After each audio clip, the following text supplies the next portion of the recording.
Hey everyone. I know I haven't been doing my reading like I should. My husband is asleep beside me. So if you hear snoring, that's will be him. I'm just checking some stuff on my phone.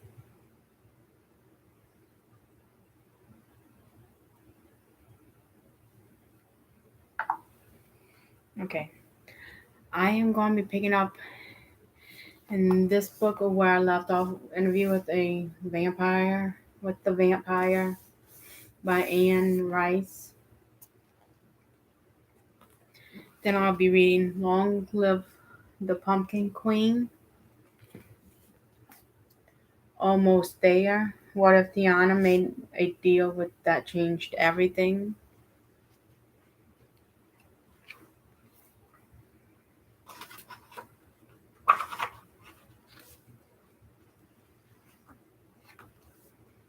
I'm just trying to get this to the beginning of the book.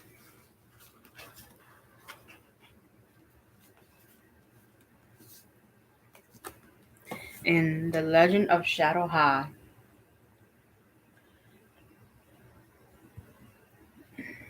The Legend of Shadow High is with Ever After High and Monster High.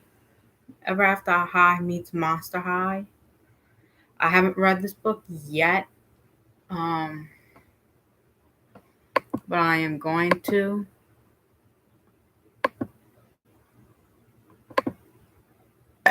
Oh, excuse me. Um, the back of the book says, "Beyond the boundaries of Ever After High and Monster High, there exists a world that only the narrators know about. In this world of stories, monsters and fairy tale characters are kept secret from one another to protect them from something more powerful and much darker than they could ever imagine. But the realms across the world of stories are about but the realms across the world of stories are about to collide in a way that will change everything. And only one brave narrator named Brooke Page is ready to tell this tale. While the ominous Shadow High gains power in the darkest of the world of stories, Frankenstein and Dracula are accidentally transported from Monster High to Ever After High. There they meet two princesses they never believed could be real. Apple White, daughter of Snow White, and Raven Queen, the daughter of the Evil Queen. Together they discover that the Evil Queen has escaped Mirror Prison and kidnapped Madeline Hatter and has her sights set on Shadow High. Now it's up to Frankie, Raven, Dracula, and Apple to stop the Evil Queen and save the world of stories before it's too late. So it sounds interesting to read this book. This is the last book of this books I'm going to be reading. I got this at a book sale. That's why right here is tearing.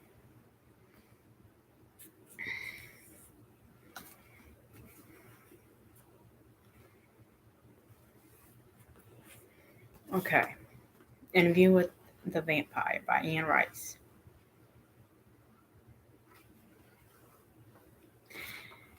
I'm picking up on page 34. If y'all have a copy of this book, paperback, I'm on page 34.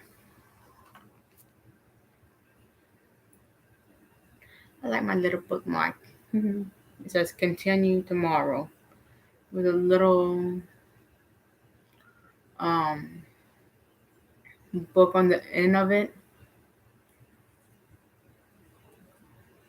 And do you think you can find other vampires by yourself? They might see you coming, my friend, and you won't see them. No, I don't think you have much choice about things that at this point, friend. I'm your teacher and you need me, and there isn't much you can do about it either. And we both have people to provide for. My father needs a doctor, and there is a matter of your mother and sister. Don't get any moral notions about telling them you are a vampire.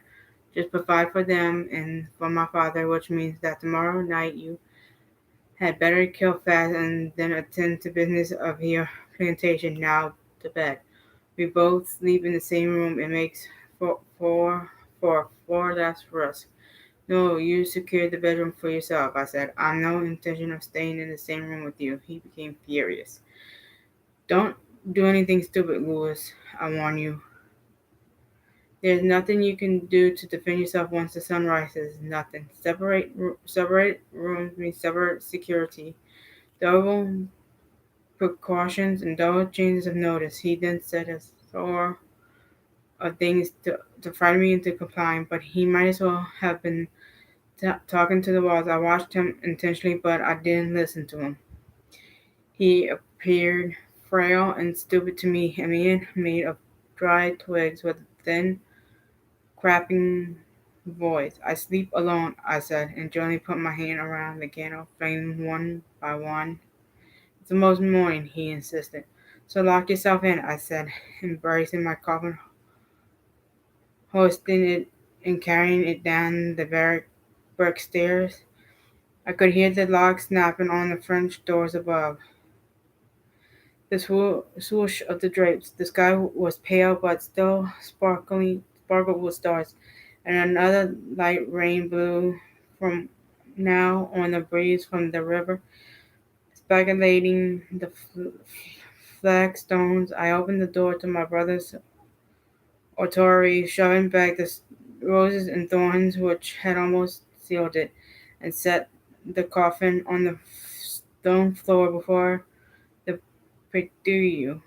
I could almost make out the images of the saints on the walls. Paul, I said softly, addressing my brother, for the first time in my life I feel nothing for you, nothing for your death, and for the first time I feel everything for you. Feel the sorrow of your loss as I never before knew feeling. You see, the vampire turned to the boy.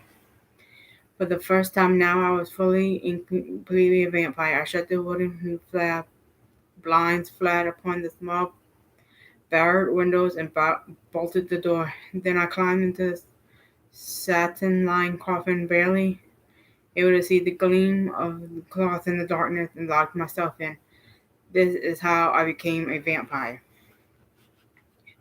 And there you were, said the boy after a pause, with another vampire you hated.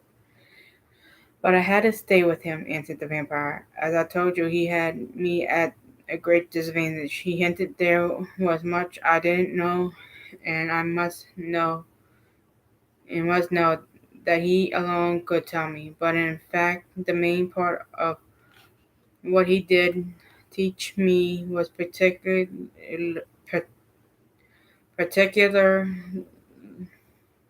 and not difficult to figure out for oneself. How we might travel, for instance, by ship, having our coffins transported for us, as though they contained the remains of loved ones being sent here or there for burial.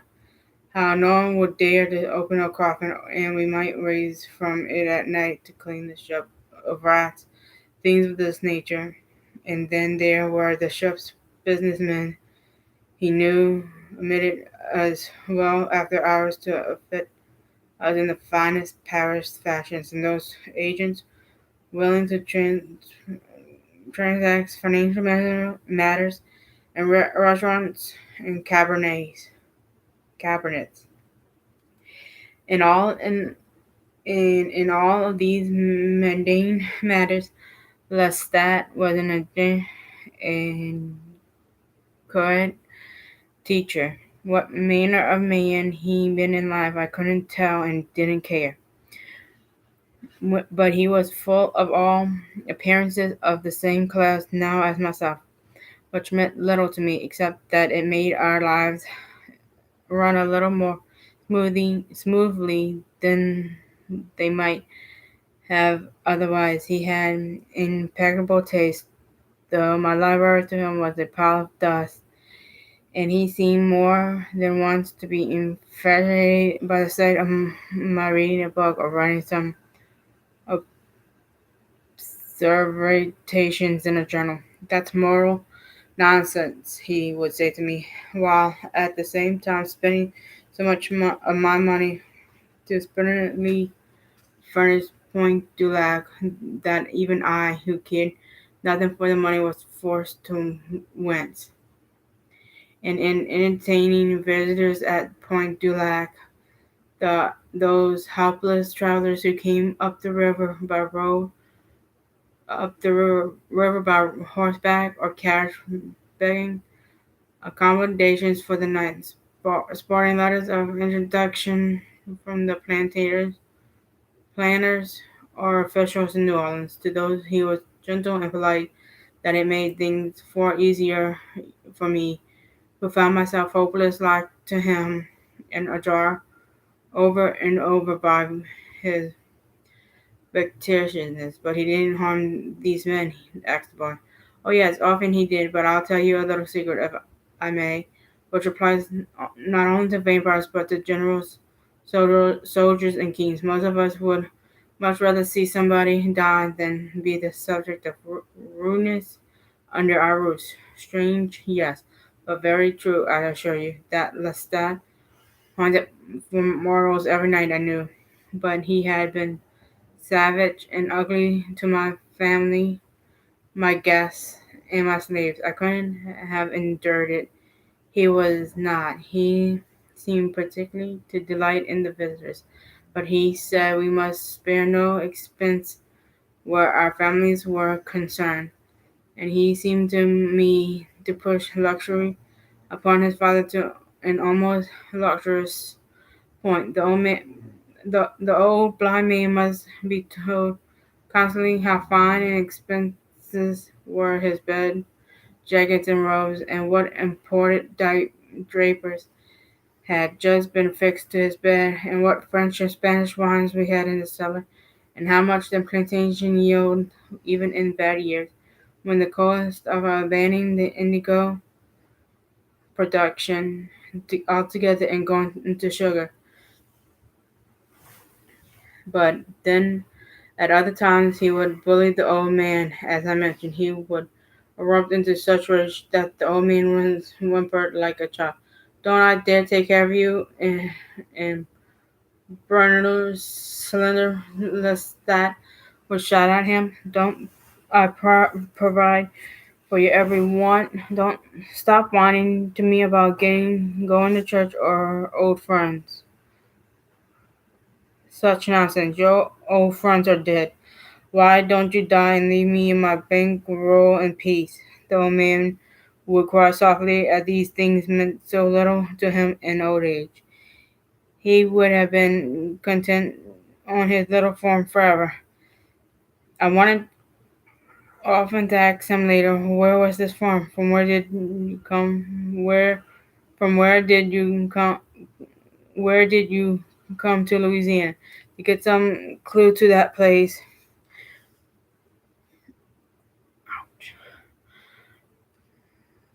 To get some clue to that place where Lestat might have known another vampire, but I didn't dare to bring these things up. Least the old man started crying and Lestat became enraged. But these fits were no more frequent than periods of serious kindness when Lestat would bring his father supper on a tray and he feed him patiently while talking of the weather and the New Orleans news and the activities of my mother and sister. It was obvious that a great gulf existed between father and son, both in education and refinement, but how it came about I could not quite guess. And from this whole matter I achieved a somewhat consistent detachment. Existence, as I said, was possible. There was always the promise behind his mocking smile that he knew great things or terrible things, had conversations with the level of darkness I could not possibly guess at. And all the time he belittled me and attacked me for my love of the senses, my reluctance to kill, and the fear, near swoon of which killing could produce in me. He laughed uproariously when I discovered that I could see myself in a mirror and that quasits had no effect upon me. I would taunt and would taunt me with sealed lips when I asked about God or the devil. "I'd like to meet the devil some night," he said once with a malignant smile. "I chased him from here to the wilds of the Pacific. I am the devil." And when I was aghast at this, he went into pearls of laughter. But what happened was simply that in my disdain for him, I came to ignore and suspected him. Yet to study him with a detached fascination, sometimes I found myself staring at his wrist, from which I drew my vampire life. I would fall into such a stillness that my mind seemed to leave my body, or rather my body to become my mind. Then he would see me stare at me with a stubborn ignorance of what I felt and no longer longed to know, and reaching over, shaking me roughly out of it. I bore this with an overt detachment unknown to me in mortal life, and came to understand in this as part of a vampire nature that I might sit at home at Point du Lac and think of for hours of my brother's mortal life, and see it short and rounded and unfathomable darkness, understanding now the vain and senseless wasted passion with which I moan has lost and turned on mortals like a maddened animal. All the confusion was then like dancers, frenzies, and fog, and now,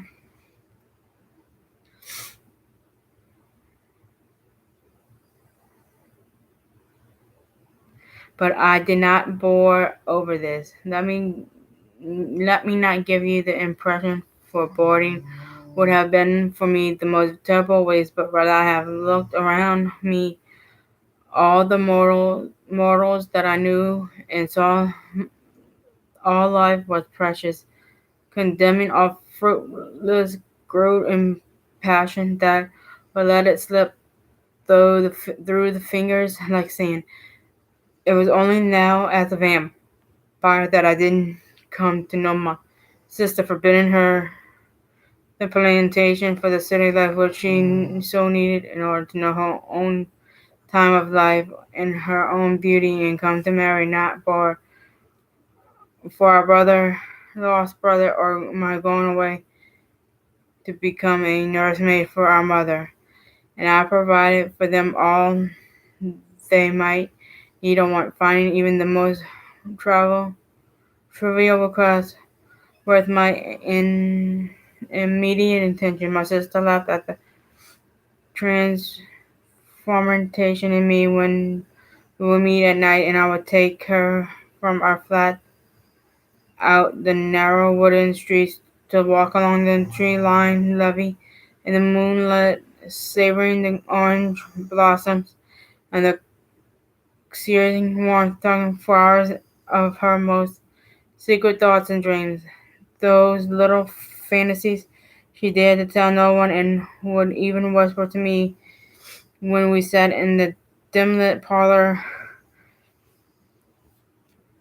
I gotta move my voice and probably stretch my legs. Please hold. Oh boy.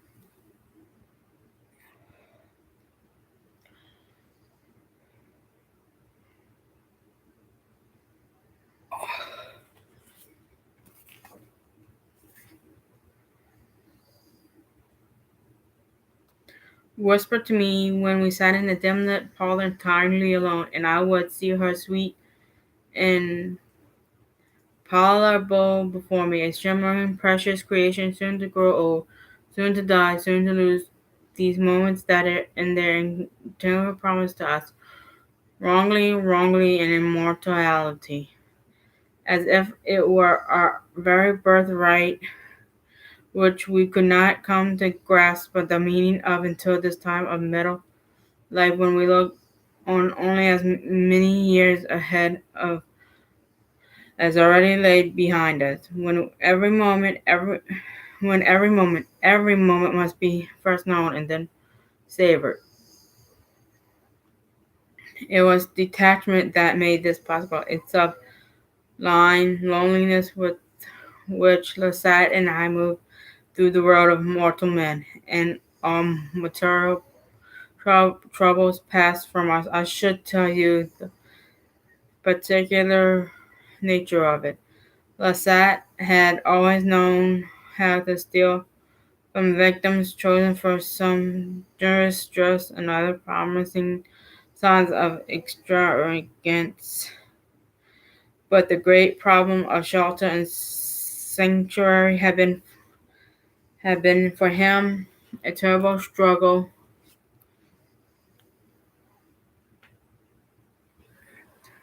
I suspected that beneath his gentleman veneer, he painfully he was painfully ignorant of the most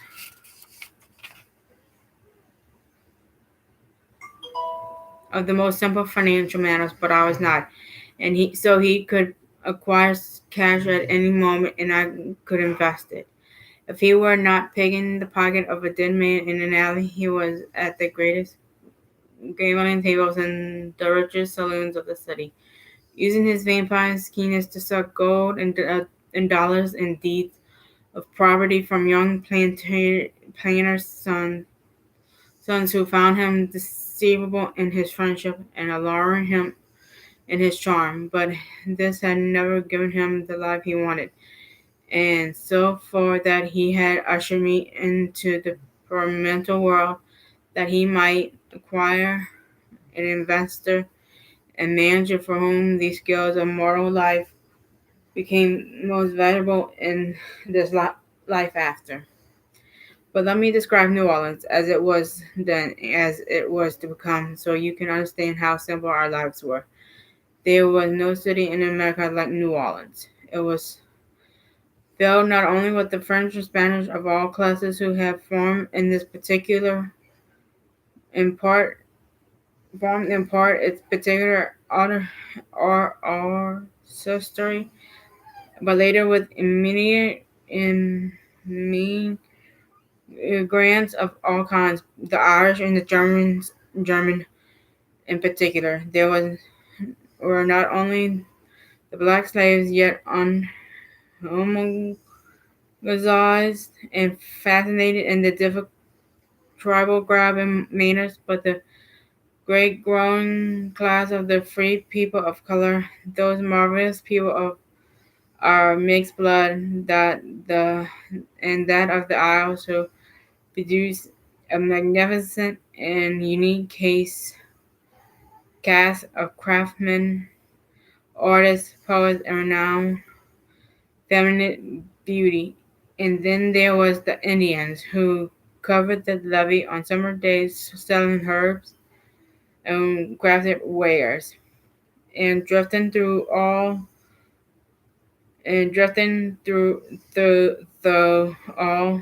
this medieval of languages and colors were the people of the port, the sailors of the ships, who came in great waves to spend their money in the cabernets, to buy for the night the beautiful women, both dark and light, to dine on the best of the Spanish or French cooking and drink the important wines of the world. Then add to those within years after my transformation the Americans to who built the city upriver from the old French quarter with magnificent Gaussian houses which gleamed in the moonlit like, like temples, and of course always the planters coming to town with their families and shining ladders to buy evening gowns and silver and gems to crown the narrow streets on the way to the old French opera house and the theater d'Orleans and the St. Louis Cathedral, from whose open doors came the chants of high mass over the crowds of the place. The arms on Sundays Over the noise and bickering of the French market, over the silent, ghostly draft of the ships along the raised waters of the Mississippi, which flowed against the levee above the ground of New Orleans itself, uh, so, so that the ships appeared to float against the sky. This was New Orleans, a magical and magnificent place to live, in which a vampire richly dressed and gracefully walked through the pools of light of one gaslight after another might attract no more notice in the evening than hundreds of other exotic creatures. If he attracted any of it if anyone stopped to whisper behind a fan, that man, how pale, how he gleams, how he moves. It's not natural. A city in which a vampire might be gone before the words had even passed the lips, seeking out the alley in which he could see like a cat the darkened bars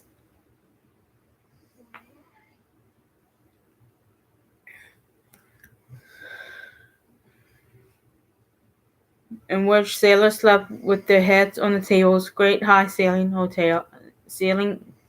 hotels there where a lone figure might sit, her feet upon an armored cushion, her legs covered with a lace counterpane, her head bent under the tarnished light of a single candle, never seeing the great shadow move across the plaster flowers of the ceiling, never seeing the long white fingers reach to press the fragile flame.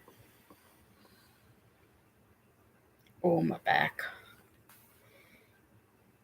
Remarkable, if for nothing else, because of this, that all of these men and women who stayed for any reason left behind them some structure of marble and brick and stone that still stands, so that even when the gas lamps went out and the planes came and the office buildings crowded the blocks of Canal Street, something incredible of beauty and romance remained. Not in every street, perhaps, but so many that the landscape of those times always, and walking now in the straight lit, starlit streets of the quarter or the garden district, I am in those times again. I suppose that in the narrow nature of this moment, but it a small house, a mansion of Corinthian columns and wrought iron lace. The moment does not say that this or that man walked in. No, that he that no that what he felt in one time and spot contagious. The moon that rose over New Orleans then still rises. As long as the momentous stand, it still rises. The feeling, at least here and there, it remains the same. The vampire appeared sad. He sighed as if he doubted what he had just said. What was it? He asked suddenly, as if he was suddenly tired. Yes, money. Lester and I tried to make money. And I was telling you that he could steal, but it was investment afterwards that mattered. We accumulate, we must use, but I go ahead of myself. I killed animals, but I'll get to that in a moment. Lestat killed humans all the time, sometimes two or three a night, sometimes more. He would drink from one, just enough to satisfy momentary thirst, and then go on to another. The better the human, as he would say in his vulgar way, the more he liked. A fresh young girl, that was his favorite food, the first of the evening, but the triumphant kill for Lestat was a young man. A young man around your age would have appealed to him in particular. Me, the boy whispered. He leaned forward on his elbows to peer into the vampire's eyes, and now he drew up. Yes, the vampire went on, as if he hadn't observed the boy's change of expression. You see, the representative, the the greatest loss to the set because they stood on the threshold of the maximum possibility of life. Of course, Lasat didn't understand this himself. I came to understand. Lasat understood nothing.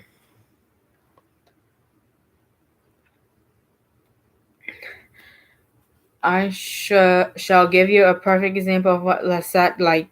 Up the road from us was the Frenier plantation, a magnificent spread of land which had great hopes of making a fortune in sugar. But shortly after the refining process had been invented, I pursue you, you know how sugar was refined in Louisiana. There is something perfect and ironic about it. This land, which I love, producing refined sugar. I mean this more unhappily than I think you know. This refined sugar is a poison. It was like the essence of life in New Orleans, so sweet that it can be fatal to richly intended that all other values are forgotten. That, as I was saying, upriver from us lived the Freniers, a great old French family who had produced in this generation 5 young women and 1 young man. Now, 3 of the young women were destined not to marry, but 2 were young enough still, and all dependent upon the young man. He was to manage the plantation as I had done for my mother and sister. He was to negotiate marriages, to put together the dowries when the entire fortune of the place rode particularly on the next year's sugar crop. He was to bargain, fight, and keep at a distance the entire material world for the world of the Frenier. Lester decided he wanted him, and when fate alone nearly cheated us that he went wild. He risked his own life to get the Frenier boy who had become involved in a duel. He had insulted a young Spanish Creole at a ball. At a ball. The whole thing was nothing really, but like most young Creoles, this one was willing to die for nothing. They were both willing to die for nothing. This Frenchie, when your household was in an uproar, you must understand. Lestat knew this perfectly. Both of us had haunted the Frenier plantation. Lestat for slaves and chicken thieves, and me for animals. You were only killing animals, yes, but I'll come to that later.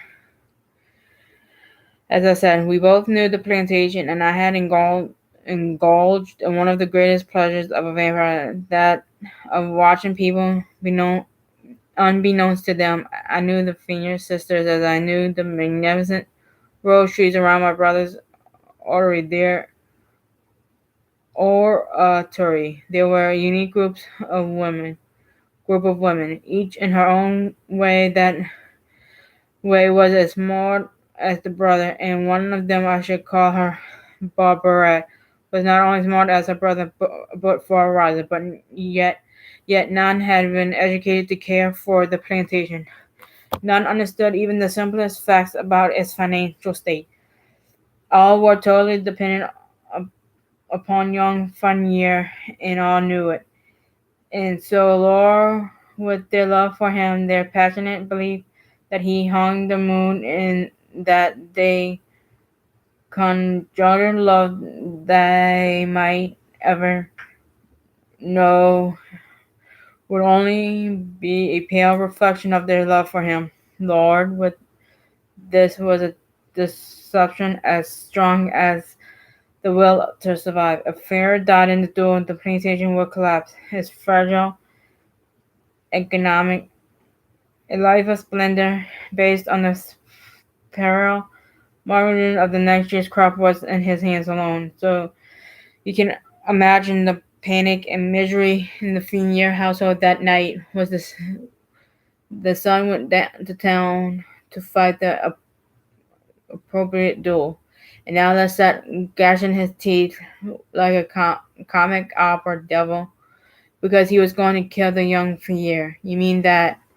then that you felt like the Fenrir woman? I felt for them totally, said the vampire. Their position was agonizing, and I felt for the boy. That night he locked himself in his father's study and made a will. He knew full well that if he would fall under the wrapper at 4 a.m. the next morning, his family would fall with him. He deplored his situation, yet could do nothing to help it. To run out on the duel would not only mean social ruin for him, but would probably have been impossible. The only other young man would have pursued him until he was forced to fight. When he left the plantation at midnight, he was staring into the face of death with the character of a man having only one path to follow. He has resolved to follow it with perfect courage. He would either kill the Spanish boy or die. It was unpredictable, despite all his skill. His reflection, a depth of feeling and wisdom I never seen on the face of any less than struggling victims.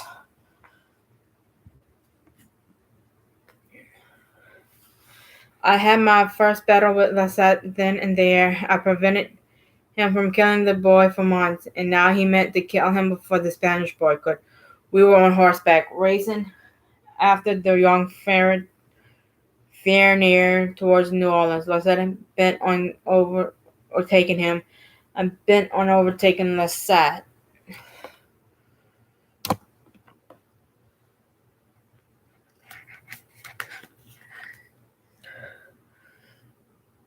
Well, the duel, as I told you, was scheduled for 4 a.m. on the edge of the swamp just beyond the city's northern gate. And arriving there just shortly before 4, we had precious little time to return to Point du Lac, which meant our own lives were in danger. I insisted encased at Lassalle as never before, and he was determined to give to the boy, give him his chance. I was insisting getting hold of Lassalle before he could approach the boy. It was midwinter, bitter cold and damp in the swamps. One volley of ice rain after another sweeping the clearing where the duel was to be fought. Of course, I did not fear these elements in the sense that you might. They did not numb me, nor threaten me with the moral shivering or illness, but vampires could feel cold as actually as humans, and the blood of the killed is often the rich, senseless event of the cold. But what concerned me that morning was not the pain I felt, but the excellent cover of darkness these elements provided, which made Fire extremely vulnerable to Lasat's attack. All he needed to do would be to step away from his two friends towards the swamp, and Lasat might take him. And so I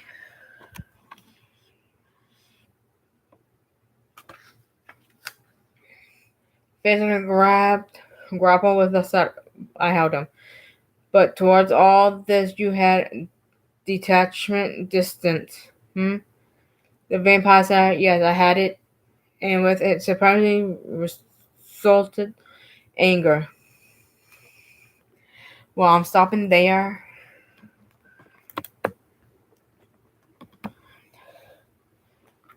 I'll probably pick up back another night.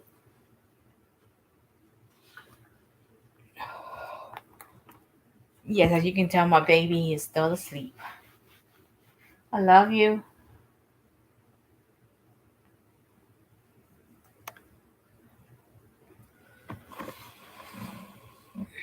Yes, my baby doesn't respond to me when he's asleep. Oh, my leg.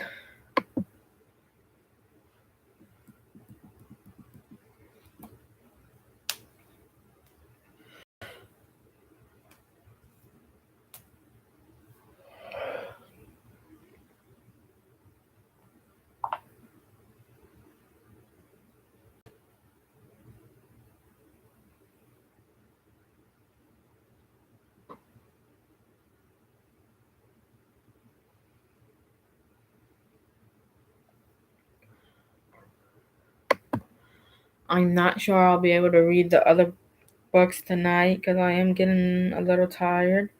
But I might come back on later or somewhat to read Long Live the Pumpkin Queen, Almost There, and The Legend of Shadow High.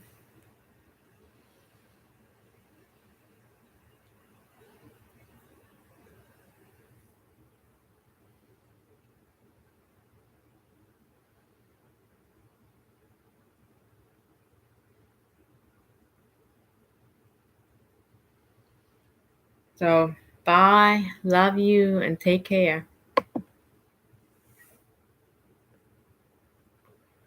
Oops, I want to cancel that. I want to end live stream.